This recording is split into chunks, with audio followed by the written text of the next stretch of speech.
اتنا زیادہ راویوں، اتنے نام آئے ہیں، اتنے لوگوں نے تذکرہ کیا. اور جن محدثین علماء کا تذکرہ ہے اس میں اپنے باپ کا بھی تذکرہ کیا ہے. باپ کا نام اسماعیل. اچھا پھر وہ پورے راوی جو ہیں کہاں پیدا ہوا، کب پیدا ہوا، کب بڑا ہوا، کس سے اس نے علم حاصل کیا، اور کہاں کہاں یہ سفر کیا، اور کتنی حدیثیں اس نے یاد کی، اور لوگ اس وقت جو موجود تھا اس وقت کے علماء کا کیا خیال اس کے بارے میں، پوری تفصیل. یہ جو 9 جلدوں میں لکھی ہے تاریخ کبیر، تمام اہل علم کہتے ہیں چاہے 9 جلدیں لکھ ڈالی لیکن امام بخاری کو چراغ میسر نہیں ہوا. اللہ کو کام لینا تھا بخاری سے، اسی لیے بینائی لوٹائی تو اتنی تیز لوٹائی کہ پوری تاریخ کبیر کو انہوں نے مسجد نبوی میں بیٹھتے، چاندنی رات ہوتی اور چاند کی روشنی میں تاریخ کبیر کو انہوں نے مرتب کیا ہے. انسان تصور نہیں کر سکتا. اور حج میں ماں اور بھائی احمد تھے، لوٹا دیا اور تاریخ کبیر کی محبت میں وہیں بیٹھ کر کے لکھنا شروع کر دیا. دن میں بہت سارے کام رہتے ہیں، دن میں بھی لکھتے، لیکن رات کو سفر کی حالت ہے، چراغ کی کمی، تو چاند کی روشنی جو ہوتی تھی اسی میں ساری رات بیٹھ کر کے اس کا مسودہ تیار کرتے، مراجعہ کرتے، نوٹ کرتے، لکھتے. اس طرح سے اللہ نے ان کی بینائی عطا کی. امام بخاری رحمۃ اللہ علیہ کے متعلق اس لیے بہت سارے محدثین کہتے ہیں بڑی خوبی یہ ہے، فقد ربی فی حجر العلم حتی ربا وارتقا. بخاری بڑے خوش نصیب تھے، پرورش پائے تو علم کے گود میں. باپ اتنا بڑا محدث چلا گیا، کتابیں گھر میں بھری پڑی، اور اللہ اکبر وارتقا صدی الفضل، اللہ نے اس خاتون کا دودھ بھی نصیب کیا. تو اس خاتون کا جو تہجد گزار اور اعلیٰ درجے کی تقوی شعار تھے، یہاں تک کہ بچپنا مکمل. امام بخاری رحمۃ اللہ علیہ اس کے بعد فوراً مکتب میں امام بخاری کی ماں نے لے جا کر کے بیٹھا دیا. کس نے بیٹھا دیا؟ مکتب سمجھتا وہ الگ میں پڑھانے، پرائمری، بیٹھا دیا. چلو بھائی پڑھنے کے لائق ہو گئے، جاتے پڑھتے. لیکن امام بخاری رحمۃ اللہ علیہ کہتے ہیں ہماری ماں نے ہم کو بیٹھا دیا وہاں. آج کی اسلام کیا قاعدہ بغدادی پڑھنے کے لیے تھا، آج کی اسلام یہ کیا قاعدہ، ہم کو تو بیٹھا دیا ناظر قرآن اور قاعدہ بغدادی پڑھنے کے لیے مکتب میں. بھائی اس وقت بھی علمیوں کے قرآن پڑھنے کے کوئی نہ کوئی راستہ تھا نا، وہی طریقہ سمجھ لو. مکتب میں بیٹھا دیا، لیکن کہتے ہیں اللہ اکبر، ماں نے تو بیٹھا دیا. امام بخاری رحمۃ اللہ علیہ کے بڑے ایک شاگرد ہیں محمد بن ابی حاتم وراق. یہ امام بخاری رحمۃ اللہ علیہ کے ساتھ سفر ادب میں رہتے تھے، ہر بات امام بخاری کی نوٹ کرتے جاتے تھے، نقل کرتے جاتے تھے. ایک دن پوچھا، امام بخاری نے کہا میاں الہم تو حفظ الحدیث وانا فی المکتب. اللہ اکبر. کہتے ہیں میں تو جب پرائمری پڑھا تو مکتب میں میری ماں نے بیٹھا تو اسی وقت اللہ نے ہمارے دل میں حدیث کا شوق پیدا کر دیا کہ محمد یہ کب تک پڑھتے رہو گے، جلدی پڑھو، تمہیں آگے حدیث بھی یاد کرنا ہے. کہتے الہم تو حفظ الحدیث وکنت فی المکتب.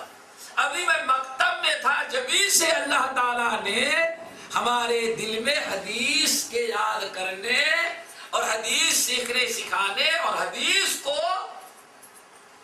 حفظ کرنے کا شوق پیدا کر دیا. جب امام بخاری رحمۃ اللہ علیہ نے یہ بتایا تو وراق بیٹھے تھے، یعنی محمد بن ابی حاتم وراق. استاد نے بتایا اس وقت آپ کی کیا عمر تھی؟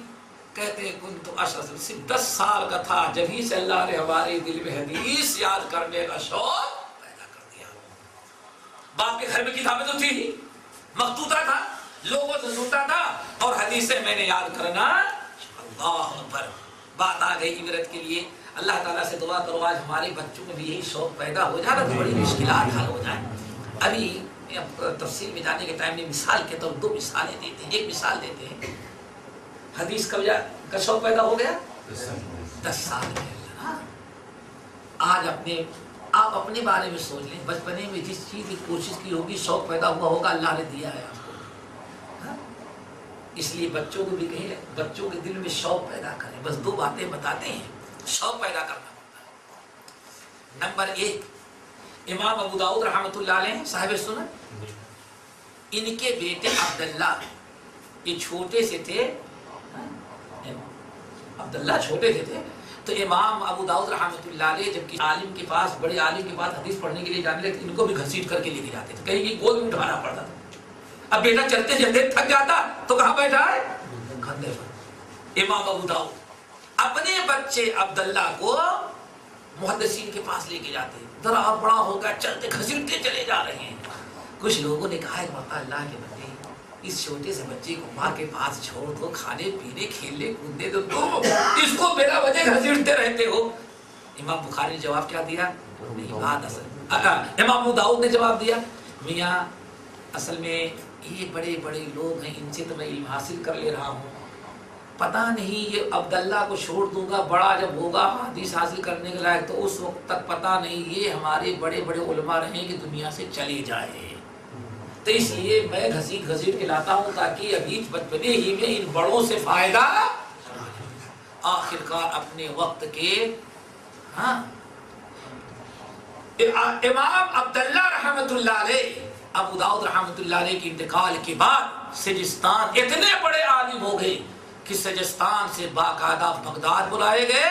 اور بغداد کے اندر عبداللہ جب درس دیتے تو ایک مجلس میں 40 ہزار طلبہ آیا کرتے تھے. یہ ساری برکت تھی بچپنے سے شوق پیدا ہو. نمبر 2، پچھلی صدی جو بھی گزری ہے، اس دور حاضر میں نواب صدیق حسن خان بھوپالی رحمۃ اللہ علیہ جو تھے یہ سب سے بڑے عالم حدیث کے سمجھے گئے. عالم بھی اور دنیا میں حدیث کی نشر و اشاعت. مصر سے کتابیں لانا، مکے سے کتابیں لانا اور لا کر ترجمہ کروانا، تحقیق کروانا، شرح لکھنا، مختصر کروانا اور پھر چھپا کر کے بھیجنا. معلوم پڑ گیا کہ ہاں فلاں جگہ دنیا میں ایک عالم ہے. نواب صاحب ایڈریس لیتے اور کتاب اس کے نام پارسل بھیج دیتے. اس بیچارے کو پتہ بھی نہیں کہ ہمارے لیے حدیث کی کتاب آ رہی ہے. اتنا حدیث کا شوق کیسے پیدا ہوا؟ بس کہتے ہیں کہ ہمارے باپ کی کتابیں رکھی تھی، ان کی کتابیں جو سردی کے بارش کے موسم میں باہر سکھانے کے لیے ڈال دی جاتی تھی. ان حدیث کی کتابوں کو بڑا شوق سے الٹتا تھا، پلٹتا تھا، دیکھتا تھا. بڑا دل چاہتا تھا کہ کاش کی ہم کو پڑھنا آتا تو یہ کتابیں میں پڑھ لیتا. ایک تو شوق ہوگا، کہتے بالکل چھوٹا سا کھیلنے والا بچہ. اسی اسنا میں کہتے ہیں حیدرآباد سے مولانا ولایت علی صادق پوری رحمت اللہ علیہ پٹنہ واپس جا رہے تھے چونکہ ان کی والدہ کا انتقال ہو گیا تھا. تو وہ کیسے جا رہے تھے؟ بلوغ المرام ساتھ میں رکھ کر کے اور قرآن پاک کا ترجمہ چلے جا رہے ہیں. جہاں مسجد آ گئی وہاں بلوغ المرام کی حدیث کا درس دینا اور قرآن کی تفسیر بیان کرنا. بیان کرتے کرتے حیدرآباد سے چلے تو بھوپال پہنچ گئے اور وہاں ملاقات ہو گئی نواب صدیق حسن خان بھوپالی سے. شوق دلایا کتابوں کو پلٹتے ہوئے، بیٹے ایک کتاب بلوغ المرام ضرور پڑھنا. اللہ اکبر. کہتے ہیں وصیت تھی، شوق پہلے سے تھا. الحمدللہ کہتے ہیں میں نے بلوغ المرام پڑھا، یاد کیا اور دنیا میں سب سے بڑی شرح اللہ نے بلوغ المرام کی ہم سے لکھوائی. تو شوق ہونا چاہیے. میرا امام بخاری کی بات چل رہی تھی، کیا کہا؟ 10 سال کا تھا جبھی سے اللہ نے ہمارے دل میں حدیث یاد کرنے کا شوق اور جذبہ پیدا کر دیا. چلے حدیث یاد کی.